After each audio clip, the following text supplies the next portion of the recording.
எங்களுடைய வாழ்வாதாரம் பாதிக்கப்படுகிறது. எங்களுக்கு உரிய இழப்பீடு தராமல் அரசு மேம்பாலங்களை கட்டி கொண்டிருக்கிறது.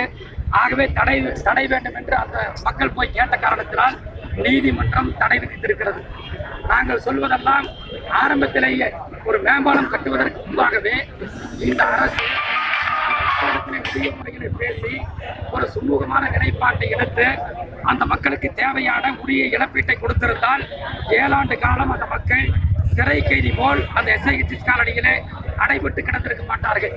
ஆனால் இந்த அரசு கவனக்குறைவாக அலட்சிய போக்கை கடைபிடித்து மக்கள் நலனின் அக்கறை கொள்ளாமல் இந்த அரசு தான் தோன்றித்தனமாக இந்த பணிகளை செய்த காரணத்தினாலே தான் இன்றைக்கு இது போன்ற ஒரு மோசமான நிலைமை ஏற்பட்டிருக்கிறது.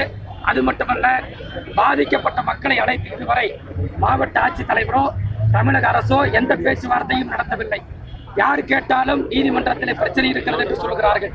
ஆகவே நாங்கள் சொல்வதெல்லாம் பாதிக்கப்பட்ட மக்களை அழைத்து அந்த பகுதியில் அந்த மக்களுக்கு தேவையான சட்டப்படி அவர்களுக்கு தர வேண்டிய அந்த உரிய இழப்பீட்டை கொடுத்து அந்த மேம்பால பணிகளை இந்த அரசு உடனடியாக தொடங்க வேண்டும். கட்டுமான பணிகளை ஆரம்பிக்க வேண்டும். இதுதான் அந்த பகுதி மக்களுடைய கோரிக்கை.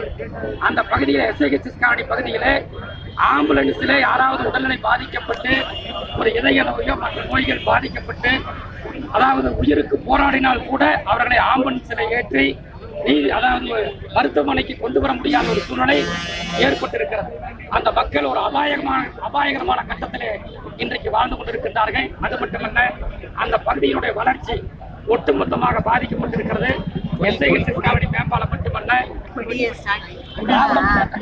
ஆட்சி காலத்தில் காந்திபுரம் மேம்பாலம் தலைவர் கலைஞர் அவர்கள் உலகத்தமிழ் செம்முடை மாநாட்டின் பொழுது 100 கோடி ரூபாய் மதிப்பீட்டிலே அந்த மேம்பாலத்தை கட்டுவதற்காக அன்றைக்கு உத்தரவிட்டார்கள், அரசாணை பிறப்பித்தார்கள். அதற்கு உண்டான நடைமுறைகள் பின்பற்றப்பட்டது.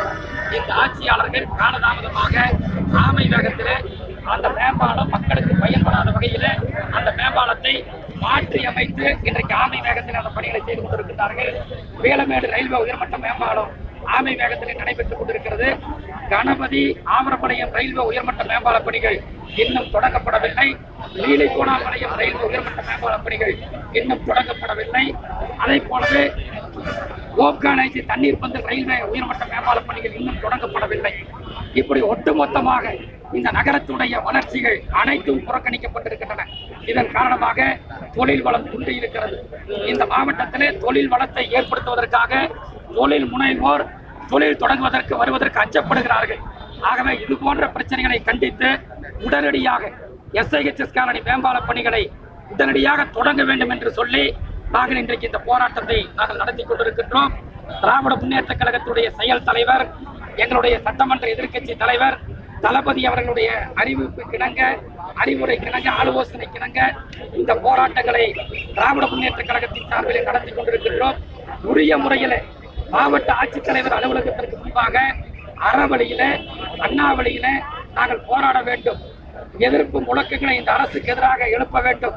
உடனடியாக இந்த அரசு மேம்பால பணிகளை எஸ்ஐஹெச் காலனி மேம்பால பணிகளை கட்டுமான பணிகளை தொடங்க வேண்டும் என்று சொல்லி நாங்கள் கடிதம் கொடுத்து அனுமதி கேட்டோம். ஆனால் அனுமதியினை இந்த அரசு மறுத்திருக்கிறது, காவல்துறை மறுத்திருக்கிறது. அந்த தடையை மீறி நாங்கள் இப்பொழுது இங்கிருந்து மாவட்ட ஆட்சித்தலைவர் அலுவலகத்திற்கு நாங்கள் குப்பையிட இன்னும் ஒரு சில மணித்துறைகளிட நாங்கள் செல்ல போகின்றோம். காவல்துறை எத்தனை தடை போட்டாலும் எங்களுடைய போராட்டங்கள் தொடரும். உடனடியாக தமிழக அரசு, மாவட்ட நிர்வாகம், நெடுஞ்சாலைத்துறை நான் குறிப்பிட்டு சொன்ன அத்தனை மேம்பாலங்களையும் அந்த பணிகளை எல்லாம் தொடங்குவதற்கு போர்க்கால அடிப்படையில் இந்த அரசு முயற்சிகள் மேற்கொள்ள வேண்டும்.